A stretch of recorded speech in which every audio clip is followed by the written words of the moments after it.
অনুভূতিটা অনেক সুন্দর লাগছে। এখনো পর্যন্ত সমস্ত স্যার, ম্যাম এবং বন্ধু-বান্ধবীরা শুভেচ্ছা জানিয়েছে।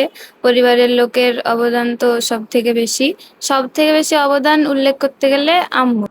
ভালো রেজাল্ট করব আশা ছিল, তবে র‍্যাংকের মধ্যে আসাটা খুব স্কুল টিউশন পড়তাম। বাকি সময় সেলফ স্টাডি করতাম। সবসময়ই যাবতীয় কাজ বাদ দিয়ে ইউপিএসসি দেব, তবে অপশন হিসেবে নিটটাও রাখছি। নিটটা সিকিউর করার পর ইউপিএসসির দিকে যাব।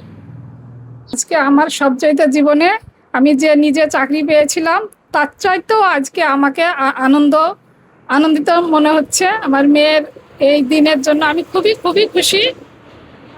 জীবনের সবচেয়ে আমার আজকে সেরা দিন বলে আমার মনে হচ্ছে। সেই রকম বন্ধু সার্কেল কোনো খারাপ ছিল না, সবাই ভালো ছিল।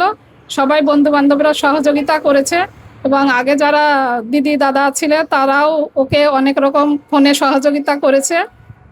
স্যাররা সহযোগিতা করেছে, স্কুলের এবং টিউশন যারা গৃহশিক্ষক ছিল তারা সবাই সহযোগিতা করেছে। সবার চাইতে স্কুলটাই বেশি আমি গুরুত্ব দেব।